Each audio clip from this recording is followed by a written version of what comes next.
ماشاء اللہ لا حول ولا قوة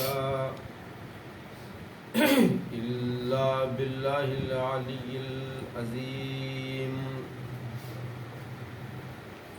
اعوذ باللہ السمیع العلیم من الشیطان اللعین الرجیم. بسم اللہ الرحمن الرحیم. الحمد للہ رب العالمین والعاقبۃ للمتقین والجنۃ للموحدین والنار للکافرین والمنافقین والعاصین. ثم الصلاۃ والسلام علی اشرف الانبیاء والمرسلین خاتم النبیین سیدنا و مولانا ونبینا وہادینا بالقاسم محمد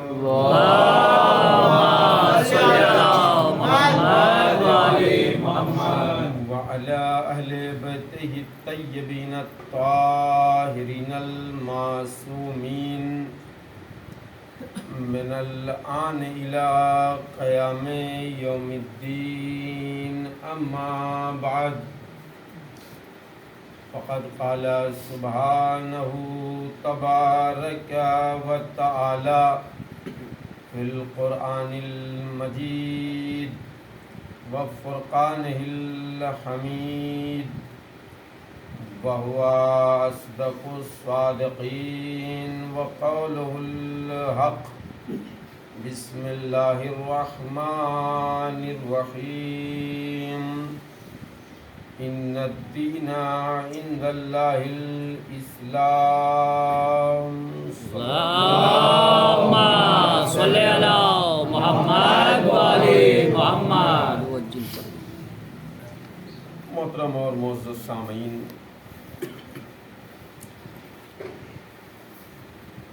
عزائے سید الشہداء کا سلسلہ اپنی تمام شان و شوکت کے ساتھ دنیا انسانیت میں اور دنیا شیعت میں مکمل طور سے جاری و ساری ہے. اور یہ دن جو ہم اور آپ کے درمیان سے گزر رہے ہیں یہ عزا کے دن ہیں، عزاداری کے دن ہیں، اور انہیں ایام عزائے سید الشہداء کہا جاتا ہے. اور جتنی زیادہ مجلسیں اور جتنی زیادہ فرش عزا ہمیں نصیب ہو جائے اتنا ہی ہم اپنے مقدر کو بلند سمجھیں گے. جتنے بھی عزادار ہیں، جتنی مجلسیں انہیں نصیب ہو جائیں وہ اپنے مقدر اور اپنی تقدیر کو بلند، اعلیٰ اور بالا محسوس کریں. دیکھیے خمسے عشرہ ختم ہوا، اس کے بعد پھر مختلف دیگر مجلسیں ہوئیں. ایک فرش عزا آج یہاں ہم تمام لوگوں کو نصیب ہوئی اور کل سے انشاءاللہ پھر خمسہ مجالس کا آغاز ہے، تو آپ سے گزارش ہے کہ پابندی وقت کے ساتھ مجلس میں شرکت فرمائیے اور اپنی اپنی طاقت و قوت کے مطابق زیادہ سے زیادہ بڑھ چڑھ کے حصہ لینے کی، تعاون کرنے کی کوشش کیجیے، تاکہ عزاداری جو ہے دن بدن عروج پذیر ہوتی جائے اور محمد وآل محمد ہم سے خوش ہو جائیں۔ صلوات پڑھیں محمد اللہم صلی علی محمد وآل محمد۔ دیکھیے، جہاں پر ذکر حسین ہوتا ہے، جہاں پہ مجلس ہوتی ہے، اس مجلس کے لیے بہت ساری احادیث اور روایات ہیں، جبکہ ہمارے فروع دین کی فہرست میں تولا اور تبرہ جو ہے سب سے آخر میں آتا ہے۔ اول جو ہے نماز ہوتی ہے، روزہ ہوتا ہے، حج، زکوٰۃ، خمس، جہاد، اور سب سے آخر میں کیا ہوتا ہے؟ کیا ہوتا ہے سب سے آخر میں؟ تولا اور تبرہ۔ تو یہ سب سے آخر میں ہونے کی بنیاد پر اپنی فضیلت اور اہمیت کو یہ کم نہیں کرتا ہے، بلکہ یہ اپنی اہمیت اور فضیلت کو اور بڑھا دیا کرتا ہے۔ کیوں؟ اس کی مثال ایسے ہی ہے کہ ایک گھر میں سب سے نیچے جو شے ہوتی ہے اسے بنیاد اور بیس کہا جاتا ہے، اور اگر بنیاد مضبوط نہ ہو، میں کیا عرض کر رہا ہوں، اگر بنیاد مضبوط نہ ہو تو پھر مکان دیکھنے میں چاہے جتنا خوبصورت بنا لیجئے اسے کمزور ہی مانا جائے گا۔ بے شک بے شک۔ یعنی سب سے پہلے بنیاد مضبوط ہونا چاہیے۔ اگر بنیاد مضبوط ہے تو اگر اوپر سے خوبصورتی نہیں بھی ہے تب بھی آپ کو بھروسہ ہے کہ بڑے بڑے طوفان اور بڑے بڑے زلزلے بھی اس کو گرا نہیں پائیں گے۔ لیکن اگر بنیاد کمزور ہے تو ہر دم یہ ڈر رہے گا کہ کہیں آندھی نہ آ جائے، کہیں طوفان نہ آ جائے، کہیں زلزلہ نہ آ جائے اور یہ مکان جو ہے تباہ و برباد ہو جائے۔ تو فہرست جس نے بھی بنائی ہو سب سے آخر میں اس نے رکھا تولا اور تبرہ کو، یعنی اہل بیت سے محبت کرنا اور ان کے دشمنوں سے نفرت کرنا۔ تو یہ بنیاد دین ہے، اور اسی بنیاد دین میں عزاداری سید الشہداء ہے۔ تو جب ہم اس عزاداری میں اپنے خلوص دل اور صدق نیت کا استعمال کریں گے تو اس کے اوپر جب ہم عمارت بنائیں گے، زکوٰۃ کی، خمس کی، نہی عن المنکر کی، امر بالمعروف کی، روزے کی، نماز کی، تو جب یہ بنیاد مضبوط رہے گی تو یہ ساری چیزیں ہماری مکمل طور سے سیف رہیں گی۔ متوجہ ہیں آپ؟ یہ ساری چیزیں ہماری سیف رہیں گی، محفوظ رہیں گی۔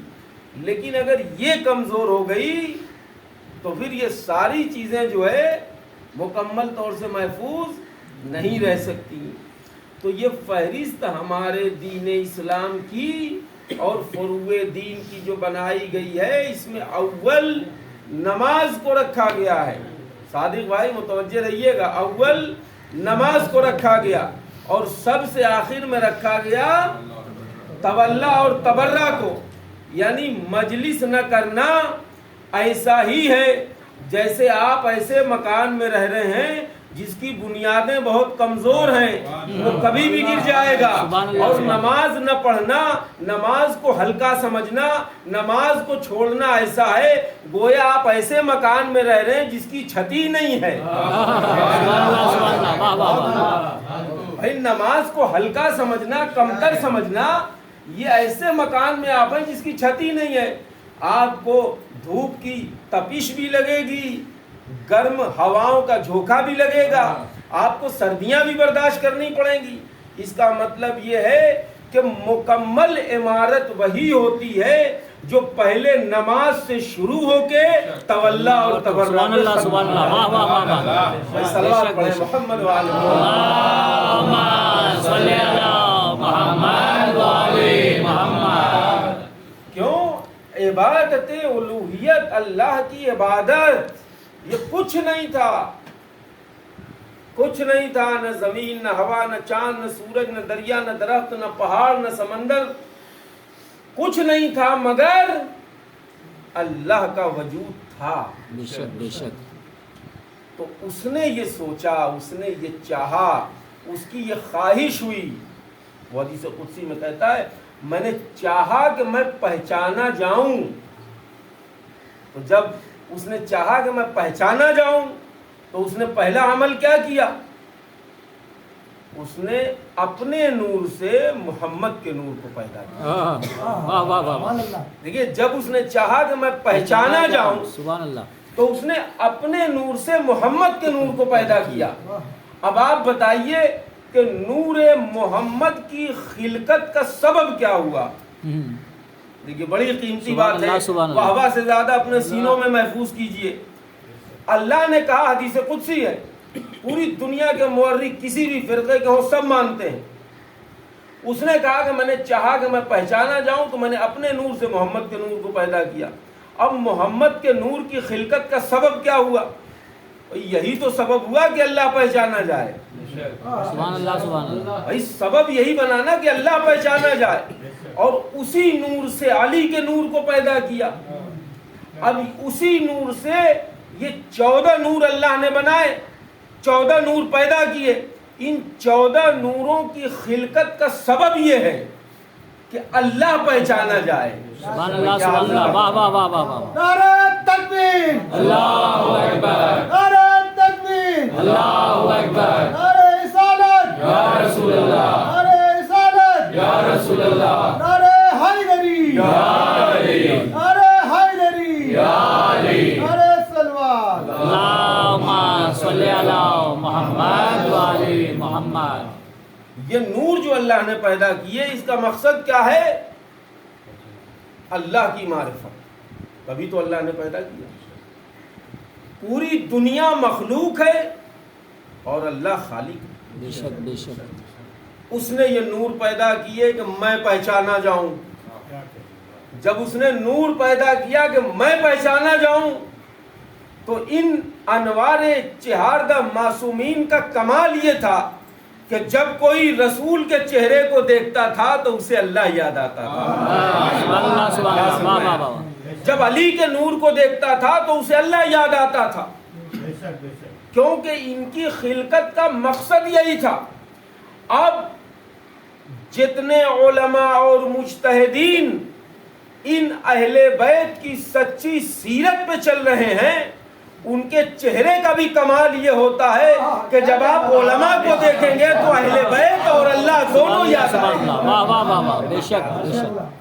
بڑی قیمتی بات ہے، اللہ یاد آنا چاہیے، کیونکہ اس نے اسی لیے اس دنیا کو بنایا، اسی لیے پیدا کیا نور کو. اور وہ کہتا ہے میں نے پیدا اس لیے کیا کہ میں پہچانا جاؤں. اب جب پیدا کر دیا، جب خلق کر دیا، اب اس کے بعد ان کے فضائل بتا رہا ہے. کہا ہے محمد جو میں نے تمہارے نور کو بنایا ہے نا تو لولاک لما خلقت الافلاک. اے محمد جب میں نے نور بنایا ہے تمہارا، جب تمہاری خلقت کی ہے تو اب میں زمین بھی بناؤں گا، آسمان بھی بناؤں گا، چاند بھی بناؤں گا، ستارے بھی بناؤں گا، دریا بھی بناؤں گا، درخت بھی بناؤں گا، یہ سب بناؤں گا میں. اب یہ کس کے لیے بنا رہا ہے؟ اب یہ اپنے اس نور کے لیے بنا رہا ہے جس کو اپنی معرفت کے لیے پیدا کیا. اب یہ نور کو بنا رہا ہے. اب نور کے بعد یہ پوری دنیا بنائی، اور یہ جو نور پیدا کیا یہ نور کوئی معمولی نور نہیں تھا. اس نور کو پیدا کرنے کے بعد اللہ نے 11 حجابوں میں رکھا.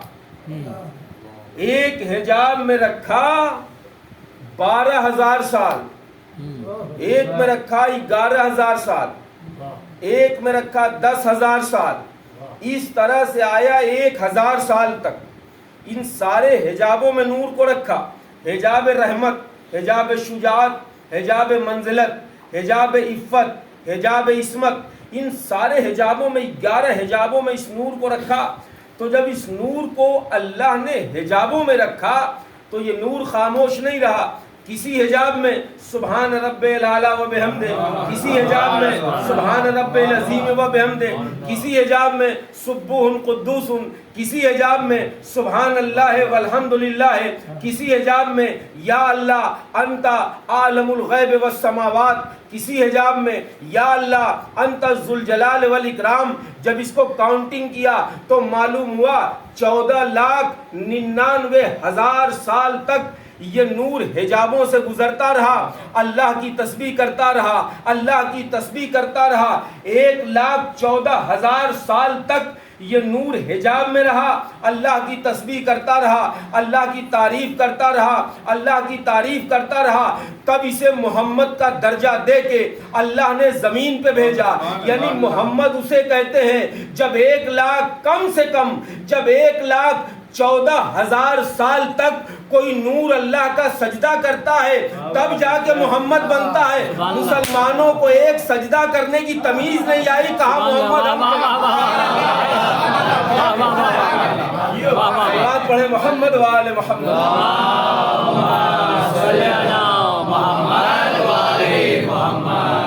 مسلمانوں کو ایک سجدہ کرنے کی تمیز نہیں آئی کہ کیسے سجدہ ہوتا، کہتا ہے محمد ہم جیسا. سبحان اللہ سبحان اللہ. اور محمد نے کتنا ذکر کیا، کتنا سجدہ کیا. اور جب اتنے لاکھ سجدہ کرنے کے بعد جب یہ نور محمد سجدے سے اپنی پیشانی کو اٹھاتا ہے تو اس کے ماتھے پر پسینے کے قطرات نظر آئے. اور تاریخ اسلام نے لکھا کہ اب یہ قطرے پیشانی سے ٹپکنے لگے. پہلا قطرہ، دوسرا قطرہ، تیسرا قطرہ. جبریل گنتا رہا، ایک زمانہ گزر گیا. اسے گنتے گنتے کتنے قطرے گرے. آواز جلالت آئی، اللہ کی آواز آئی. جبریل کتنے قطرے گرے؟ کہا میرے معبود 1,23,999 قطرے اس کی پیشانی سے پسینے کے گرے. کہا جبریل پریشان نہ ہونا، محمد گھبرانا نہیں، تیرے پسینے سے نکلا ہوا ایک قطرہ بھی اللہ بیکار نہیں جانے دے گا. انہی قطروں میں کسی سے آدم کو بنائے گا، کسی کو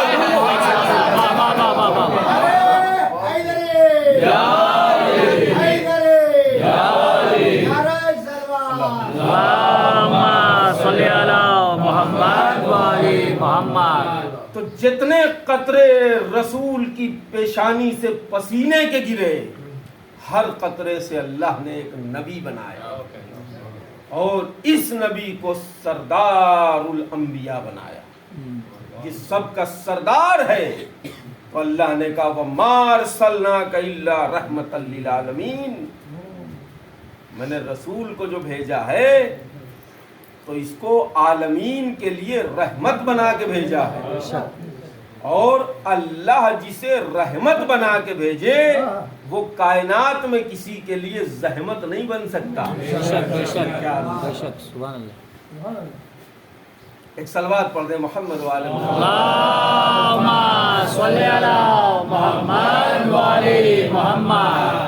اللہ نے رحمت بنا کے بھیجا عالمین کے لیے. آدم سے لے کے جناب عیسیٰ تک کی تاریخ اٹھا کے پڑھیے. اکثر نبیوں نے جب تبلیغ کیا، جب سمجھایا، کہا لا الہ الا اللہ کہو، اللہ کو خدا مانو، اللہ ایک ہے، اس کے علاوہ کوئی نہیں ہے، ساری دنیا اسی کے قبضے قدرت میں ہے. اور جب لوگوں نے نہیں مانا، زیادہ ستایا، تو پھر نبیوں نے دعا کیا معبود ان کے اوپر عذاب بھیج دے. اکثر نبیوں نے یہ دعا مانگی کہ عذاب بھیج دے.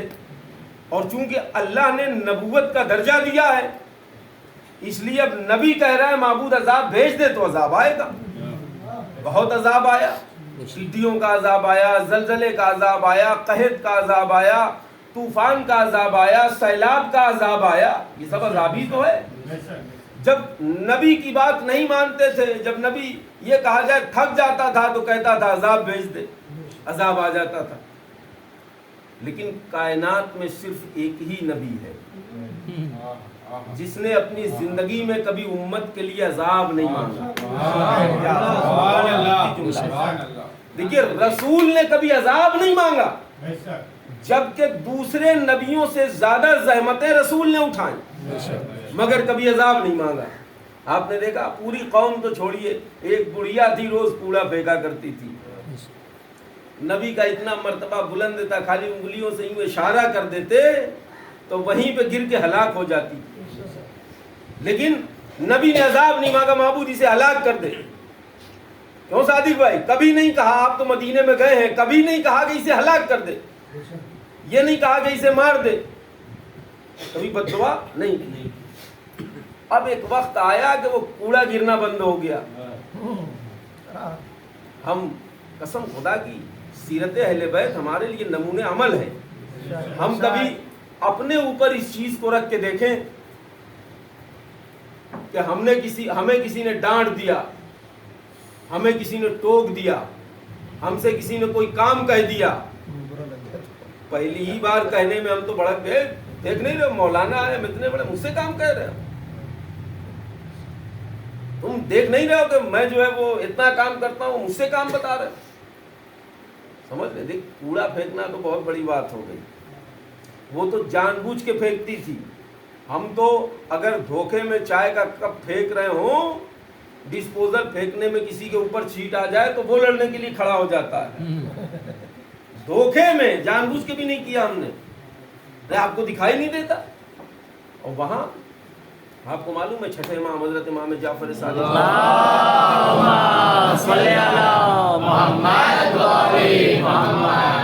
دیکھیے اہل بیت کے چاہنے والوں کی پہچان یہ ہے کہ ہمارے اندر رحم دلی ہو. مومن کا دل جو ہوتا ہے وہ نرم ہوتا ہے, مومن کا دل سخت نہیں ہوتا ہے. ایک کنیز تھی, مہمان آئے ہوئے تھے امام کے یہاں, بہت سارے مہمان تھے, امام کھانا کھلا رہے تھے, کھانا چل رہا تھا. ایک کنیز تھی, وہ شوربے کا پیالہ لے کے آئی اور وہ شوربے کا پیالہ امام کے اوپر گر گیا. اب جب امام کے اوپر گرا تو وہ کانپنے لگی, گھبرا گئی کہ میرے آقا کے اوپر شوربے کا پیالہ گرا. روتی ہوئی حجرے میں پہنچی, اور بھی کنیزیں تھیں, سب کہنے لگی, سب اسے ڈانٹنے لگی. لیکن امام پہنچے اور جانے کے بعد کہا کہ اے کنیز خدا, میں نے تمہیں آزاد کر دیا, ڈرنے کی ضرورت نہیں. آزادی جو ہے, چونکہ ہم اور آپ نے اس لیے اتنی آسانی سے سن لیا کہ ہم آزادی جانتے نہیں ہیں. اس وقت غلام اور کنیزیں خریدی جاتی تھیں تو ان کو آزاد جو ہے اس سے زیادہ رقم جب ملتی تھی جب کیا جاتا تھا. امام نے آزادی اس وقت دی جاتی تھی جب بہت کوئی خوش ہو جائے کسی سے, جب بہت خوش ہو جائے تب آزاد کرتا تھا. تو امام نے اس عمل کے بعد اسے آزاد کر دیا, کہا جاؤ تم آزاد. تو وہ بڑھیا روز کوڑا پھینکتی تھی, لیکن جب وہ وقت آیا کہ کوڑا گرنا بند ہوا, رسول گزرے, کمال ہے جس کے اوپر کوڑا پڑتا رہا وہ دیکھ رہا ہے کہ آخر آج کوڑا کیوں نہیں گر رہا ہے. معلوم کیا پڑوسیوں سے کہ بھئی کیا ہوا ہے, یہ ایک بڑھیا یہاں رہتی تھی. کہا یا رسول اللہ, اس کے تو لینے کے دینے پڑے ہیں, وہ مرنے والی ہے, بہت طبیعت اس کی خراب ہے. ٹھیک ہے, رسول نے بد دعا نہیں کی تھی, یہ رسول کی بد دعا سے بیمار نہیں پڑی ہے. اب پڑوسیوں نے کہا کہ بہت بیمار ہے, بہت بیمار ہے. تو رسول نے کہا کہ جب بیمار ہے تو مجھے چاہیے کہ میں اس کی عیادت کے لیے جاؤں, اور رسول گئے. ہم اگر صرف ہماری زبانی کسی سے نوک جھوک ہو جائے تو ہم تو سوچیں گے وہ مری جائے, بیمار ہونا تو دور کی بات ہے, ہم ہی بس خالی زندہ رہیں. ذرا سا کسی سے نہ بنے, کسی سے ذرا سا لڑائی جھگڑا ہو گیا, ذرا سا تو میں ہو گیا تو ہم تو سوچتے ہیں کہ وہ مری جائے, وہ بیمار ہو جائے, وہ دکھ درد میں مبتلا ہو جائے, وہ برباد ہو جائے. کیسی کیسی بد دعائیں ہم لوگ دے دیتے ہیں. خاص طور سے عورتیں اس معاملے میں نمبر 1 پہ ہیں, سمجھ رہے ہیں. اور وہاں رسول کیا سکھا رہے ہیں ہمیں, رسول گئے اس کی عادت کے لیے, اور جب پہنچے تو رسول کے چہرے کو دیکھ کے بڑھیا گھبرانے لگی. اس کے ہاتھ پیر کانپنے لگے، لرزنے لگی، مگر اس نے اپنے مزاج کا جملہ کہا رسول سے، اپنے مزاج کا جملہ یہ کہا کہ اے نبی، اے ابن عبداللہ، اب آئے جب میں بیمار پڑ گئی، اب بدلہ لینے کے لیے آئے ہو کوڑے کا کہ اب تو میں کچھ کر نہیں سکتی، اب تو تم جیسے چاہو سزا دے دو گے۔ تو رحمت للعالمین رسول مسکرایا، کہا نادان کیسی بات کرتی ہو، میں بدلہ لینے نہیں آیا، میں تو تمہارے لیے شفا کی دعا کرنے آیا ہوں کہ اللہ تمہیں شفا دے دے۔ سبحان اللہ سبحان اللہ، واہ واہ واہ واہ، بڑا قیمتی جملہ، میں تو دعا کرنے آیا ہوں کہ اللہ تمہیں شفا دے دے۔ یہ بتائیے کہ ہم نے اپنے دشمنوں کے لیے شفا کی دعا کیا ہے کبھی؟ اگر آپ نے کیا ہے تو آپ خوش نصیب ہیں، اور اگر نہیں کیا ہے تو ہم غور کریں۔ دشمن تو بہت دور ہے، ذرا سا بھائی سے تو میں ہو جائے تو ہم بھائی کو بربادی کی بددعائیں دینے لگتے ہیں، معمول اس کو برباد کر دے، یہ بہت بیکار ہے، یہ وہ کافر ہو گیا، یہ منافق ہو گیا، یہ مشرک ہو گیا۔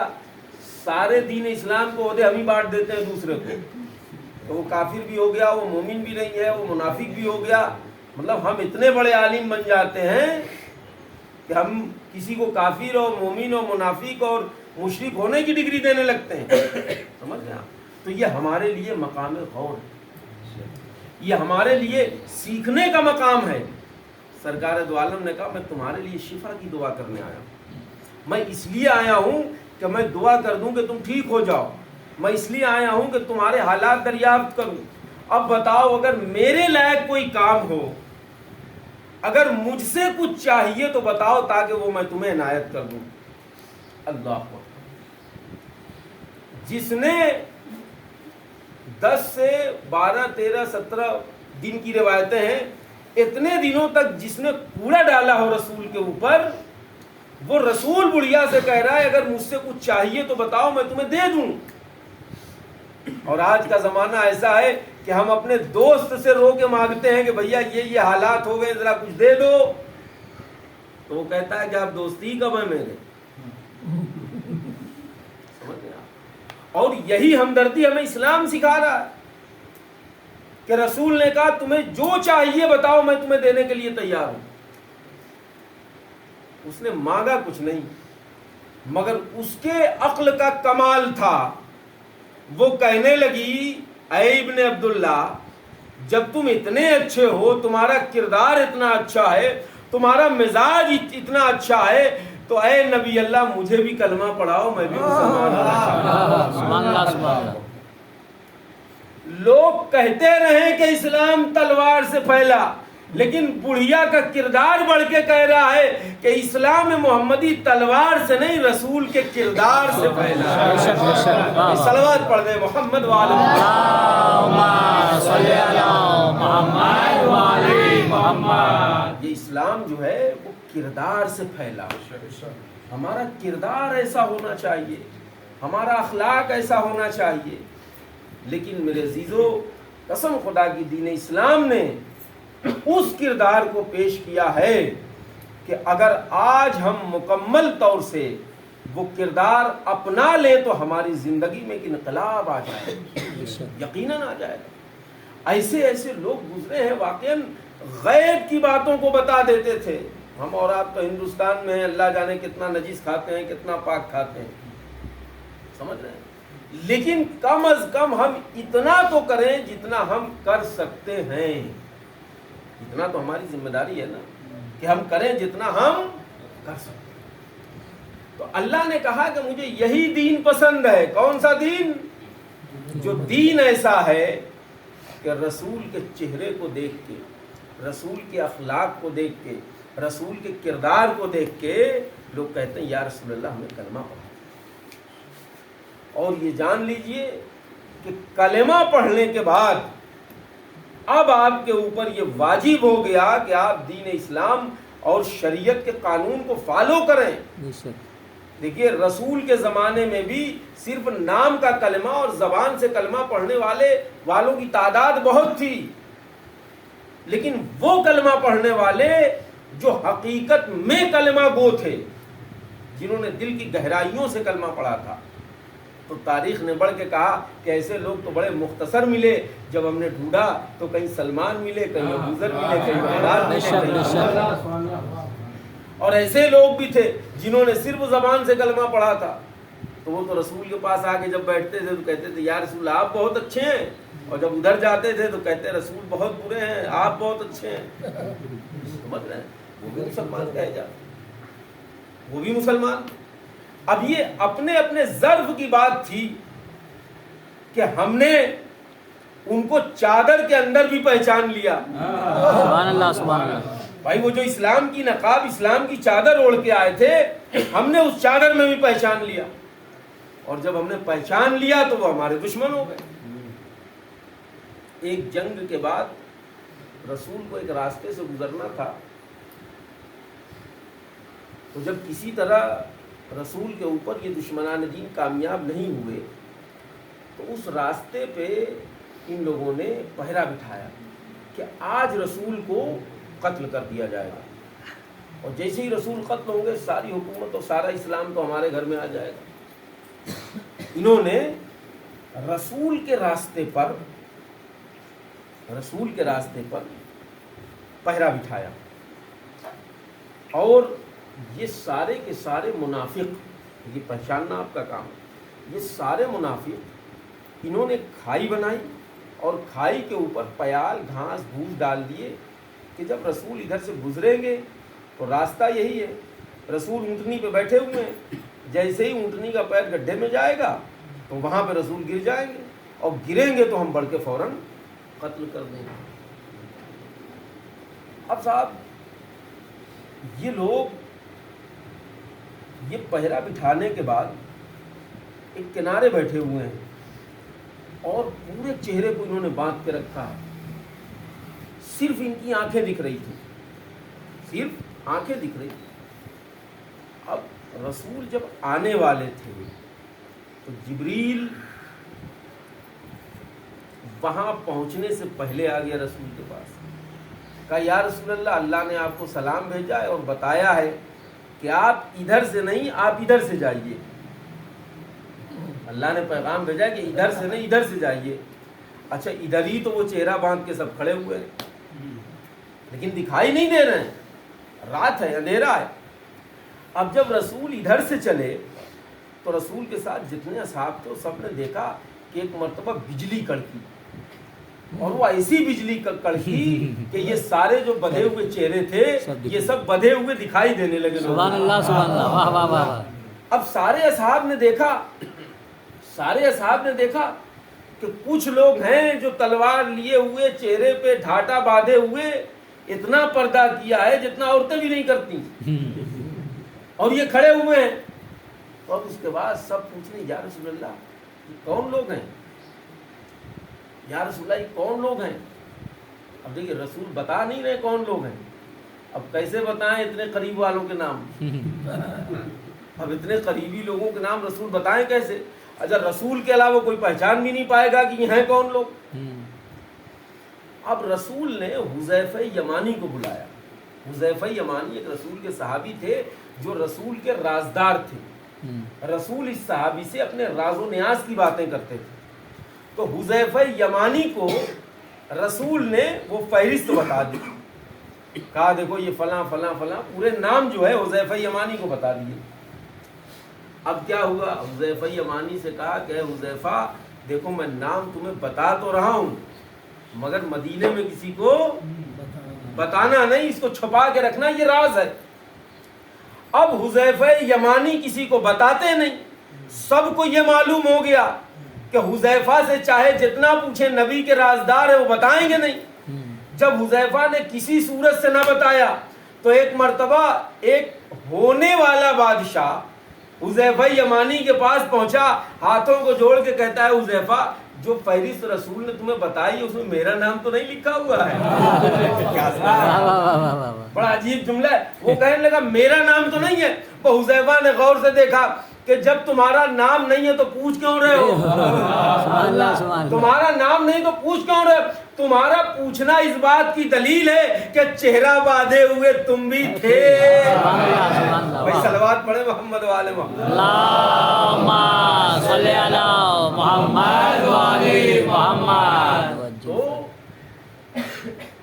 منافقت جو ہے وہ انسان کے اچھے عمل کو بھی برباد کر دیتی بے ہے. شک بے شک. لہذا آپ کبھی کسی کے ساتھ وہ رویہ نہ اپنائیے جو دشمنان اہل بیت نے اپنایا. آپ ہمیشہ اپنے برادر مومن کو، اپنے بھائی کو عزت کی نگاہ سے، محبت کی نگاہ سے، ہمدردی کی نگاہ سے دیکھیے. اور یہ جان لیجئے کہ جب آپ اپنے بھائی کی عزت کریں گے تو آپ کا بھائی بھی آپ کی عزت کرے گا. بے شک. آپ کا بھائی بھی آپ کی عزت کرے گا جب آپ عزت کریں گے. لہذا خدا بند عالم نے جس دین اسلام کو پسند کیا ہے وہ ایسا ہی دین ہے جس میں محبت ہے، پیار ہے، ہمدردی ہے، بھائی چارگی ہے. اور اللہ نے کہا کہ دیکھو سب چاہے یہ بد دعا کریں کہ عذاب آ جائے مگر تمہارا نبی بد دعا نہیں کر سکتا. اور نبی نے بد دعا نہیں کی بلکہ اسے عالمین کے لیے رحمت بنا کے بھیجا. رحمت کیسے بنایا؟ اب وہ کوئی بھی ہو، کرسچن ہو، عیسائی ہو، مجوسی ہو، کسی بھی مذہب کا ہو، رسول سب کے لیے رحمت ہے. بالکل رسول ایسے ہی رحمت ہے. آسمان سے جب سورج نکلتا ہے تو اس کی روشنی کافروں کے گھر میں بھی جاتی ہے، مشرکوں کے گھر میں بھی جاتی ہے، منافق کے گھر میں بھی جاتی ہے، مومن کے بھی گھر میں جاتی ہے. اب آپ اللہ سے کہیے میرے معبود ہم مومن ہیں، ہمارے گھر میں اجالا کر دے، ان کے گھر میں اندھیرا کر دے. تو کیا کہے گا اللہ؟ میں سب کا اللہ ہوں اور یہ روشنی جو ہے یہ میری ایک مخصوص نعمت ہے، یہ سب کے لیے. تو اسی طرح رسول جو ہے رحمت للعالمین ہے، وہ سب کے لیے اللہ نے اسے رحمت بنا کے بھیجا ہے. تو جب بارش ہوتی ہے، پہلی والی بارش جب ہوتی ہے جسے آب خزاں کہا جاتا ہے، آب نسیاں کہا جاتا ہے، وہ اتنی بڑی رحمت ہوتی ہے کہ اس کا کمال یہ ہوتا ہے کہ وہ قطرہ جب پرندے پیتے ہیں تو انڈے اور بچے کرتے ہیں. وہ قطرہ جس سیپ کے اندر چلا جائے اس میں بہت جلدی موتی پیدا ہو جاتا ہے، اور وہی قطرہ اگر کسی سانپ کے منہ میں چلا جائے تو زہر بن جاتا ہے. تو قطرہ وہی ہے. تو اسی طرح اللہ نے رسول کو رحمت بنا کے بھیجا. اگر تمہارے اندر ذرا بھی رحم ہے تو رسول تمہارے لیے رحمت ہے، اور اگر تمہارے اندر رحم نہیں ہے تو اللہ نے تو کسی کے لیے زحمت نہیں بنایا. اگر تمہارا ظرف اس لائق نہیں ہے تو کل بھی اسلام تمہارے لیے باعث زحمت تھا، اور آج بھی باعث زحمت ہے، اور کل بھی باعث زحمت رہے گا. ایک صلوات پڑھ دیں محمد والے. اللہم صلی علی محمد وعلی محمد. اس لیے اپنی سوچ اور اپنے خیالات کو اسلامی بنائیے. اور یہ مجلس و ماتم جو نشر و اشاعت ہے غم حسین کی، واقعاً علامہ اقبال نے کتنے پہلے کہا تھا کہ اگر لوگوں کو قتل حسین کا راز معلوم ہو جائے نا تو پوری دنیا کعبے کو چھوڑ کے امام حسین کے قبر کی طرف سجدہ کرنے لگے گی. اور یقین مانیے آج پوری دنیا کے لوگ یہ کہہ رہے ہیں کہ جب مسلمانوں کا سب سے پوتر اور سب سے محترم اور سب سے بڑی جگہ مسلمانوں کی جب کعبہ ہے تو پھر کعبے سے زیادہ لوگ کربلا میں کیا کر رہے ہیں؟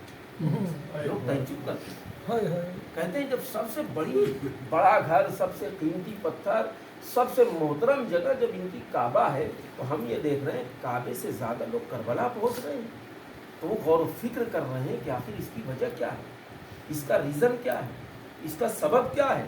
تو ان کے سامنے نکل کے یہی بات آئے گی کہ حسین نے اپنے لیے کام نہیں کیا تھا، حسین نے پوری دنیائے انسانیت کو بچایا. جو حسین نے اپنا خون بہایا تھا پوری دنیا انسانیت کی فلاح و بہبود کے لیے بہایا. ہاں باب ازا، یہ ازا کے دن چل رہے ہیں. اور آپ نے ابھی سنا جناب سکینہ کا نام جب کہیں مسائل میں آتا ہے میرا کلیجہ تڑپ کے قسم خدا کی. ملک شام میں جب میں تھا تو جب جناب سکینہ کے روزے پہ جاتا تھا تو ایسی دعا کرتا تھا کہ بیوی مجھے یہی موت دے دو، تمہاری دہلیز پہ اگر مر جاؤں تو یہ میرے لیے باعث شرف ہے، لیکن موت نہیں آئی۔ مگر سکینہ کے جب مسائل سنتا ہوں، جب جناب سکینہ کے مسائل پڑھتا ہوں تو دل کرتا ہے مسائل پڑھ کے مر جاؤں۔ ایک بار ایسا ہوا، میں شب جمعہ کو جناب سکینہ کے روضے پہ پہنچا۔ جب پہنچا تو میں اکثر جب جاتا تھا تو میں ہندوستان سے چھوٹی چھوٹی بالیاں لے کے گیا تھا، میں وہی بالیاں جناب سکینہ کے روضے پہ چڑھا دیتا اور کہتا تھا بیوی تمہاری بالیاں چھینی گئی، بیوی تمہارے گلے چھینے گئے، بیوی میری کوئی اوقات نہیں ہے مگر میری طرف سے ان بالیوں کو قبول کر لو۔ اللہ وہ جناب سکینہ جس کے اوپر بہت ظلم ہوئے مگر کسی نے یہ نہ بتایا کہ یہ ظلم کیوں ہو رہے ہیں، اس بچے کی غلطی کیا ہے۔ ارباب اعزاز، جناب سکینہ جب زندان کے در پہ آتی تھی نا تو ظاہر ہے کہ وہ آپ جائیں گے کبھی تو دیکھیں گے انشاءاللہ، جو دربار کا راستہ ہے، جو بازار شام ہے اور جہاں پہ قید اہل حرم تھے، جو زندان ہے نا، وہاں جب در پہ آتی تھی ایک روشن دان تھا، جناب سکینہ آگے بیٹھتی تھی نا، گھر سے جو عورتیں بازار کرنے آتی تھیں تو ان کے ساتھ جو چھوٹے چھوٹے بچے ہوتے تھے، جب وہ سکینہ کا چہرہ دیکھتے تھے تو کہتے تھے اپنی ماں سے، اماں اس اتنی چھوٹی سی بچی نے کیا خطا کی ہے جو اسے یزید نے قید خانے میں بند کر کے رکھا ہے۔ اللہ اکبر، اپنی ماں سے کہتے تھے، چھوٹی چھوٹی بچیاں کہتی تھیں، ایک مرتبہ ماں سے کہتی تھی اماں ہمیں جانے دو، ہم اس بچی سے ملے تو، اماں ہم دیکھیں تو یہ کون سی بچی ہے۔ جب یہ چھوٹی چھوٹی بچیاں جاتی تھی نا تو جا کے جناب سکینہ کے سامنے کھڑی ہوتی تھی، کہتی تھی بیوی تم کون ہو، بیوی تمہارے چہرے پر، تمہارے گالوں پر یہ انگلیوں کے نشان کیسے ہیں؟ بیوی تمہارے بالوں میں گرد رکھی ہوئی ہے، بیوی تمہارا لباس بوسیدہ ہے، بیوی تم کون ہو، آخر بتاؤ تو، اتنا بتاؤ کہ اتنی کم عمر میں تم نے کون سی خطا کر دی کہ یزید نے تمہیں زندان میں ڈال دیا۔ اللہ اکبر، جناب سکینہ رو رو کے بتاتی تھی، کہتی تھی اے شام کی بچیوں تمہیں معلوم ہے میں حسین ابن علی کی بیٹی ہوں، میرے بابا کو کربلا کے صحرا میں 3 دن کا بھوکا پیاسا تمہارے ظالم بادشاہ نے قتل کر دیا۔ اللہ اکبر، اب وہ بچیاں جب مصائب سنتی تھی نا تو وہ بیٹھ کے رویا کرتی تھی اور ایسے روتی تھی کہ گزرنے والی عورتیں رک جاتی تھیں کہ آخر یہ بچی کیا کہہ رہی ہے، تو وہ بچی مصائب سناتی تھی تو یہ عورتیں بھی رونے لگتی تھیں۔ پھر یہ جا کے اپنے گھروں میں اپنے ماں سے کہتی تھی اماں قید خانے میں ایک بچی ہے، اس کا بیان بڑا پیارا ہے، اماں وہ ایسی باتیں کرتی ہے کہ ہماری آنکھوں سے آنسو آ جاتے ہیں، اماں یزید سے کہو کہ اس بچی کو رہا کر دے۔ اللہ اکبر، اب وہ مائیں اپنے شوہروں سے کہتی تھی، کیا کہتی تھی، کہتی تھی سنتے ہو تمہاری بیٹیاں کہہ رہی تھیں کہ یزید نے ایک چھوٹی سی بچی کو زندان میں قید کر رکھا ہے، ارے جاؤ یزید سے کہو کہ اس بچی کو آزاد کر دے۔ اس طرح سے یہ چھوٹی چھوٹی بچیوں نے جو دمشق کا ایک ماحول بنایا تھا تو پورا دمشق یزید کے مخالف ہو گیا تھا، سب کہنے لگے تھے کہ ان اسیروں کو آزاد کرو، ان اسیروں کو رہا کرو، کیونکہ عورتیں سنتی تھیں، وہ کہتی تھیں جب رات میں قرآن کے تلاوت کی آواز آتی ہے تو ہماری آنکھوں سے آنسو گرتا ہے، ہمیں سمجھ میں نہیں آتا کہ کس لہجے میں کوئی تلاوت کر رہا ہے، ہم نے کبھی ایسی تلاوت نہیں سنی۔ سب نے جب مخالفت کی، اب جناب سکینہ ایک دن ساری بچیوں کو بٹھایا اور بٹھا کے ایک مجلس پڑھتی ہیں، سکینہ کہتی ہیں دیکھیں آپ جانتے ہو بچہ اگر دشمن کا ہو بھی نا تو بھی بچہ بہت پیارا لگتا ہے، جناب سکینہ عورتوں کو جناب سکینہ بہت پیاری لگتی تھی۔ اب جب سب بیٹھی تھی تو جناب سکینہ کہنے لگی اے شام کی عورتوں تمہیں معلوم ہے تم دمشق میں رہتی ہو، میں کربلا کے سلگتے ہوئے صحرا سے پیدل چلتے ہوئے ننگی پشت پر رسیوں سے باندھ کے یہاں لایا گیا ہے، اور سنو میرا ایک بھیا تھا جس کا نام علی اکبر تھا، تمہیں معلوم ہے اس کے سینے میں برچھی کا پھل مارا گیا، جب میرے بابا نے برچھی کا پھل نکالا نا تو اس کے ساتھ میں میرے بھیا کا الجھا ہوا کلیجہ بھی نکل آیا۔ ارے یہ تمام عورتیں روتی نہیں، اس کے بعد جانے کے بعد کہتی ہے ارے ان بچیوں کو آزاد کراؤ، ان بیویوں کو آزاد کراؤ۔ جب سب نے مخالفت شروع کی اب یزید نے کہا کہ میں انہیں آزاد کرتا ہوں، میں انہیں آزاد کرتا ہوں، لیکن ارباب اعزاز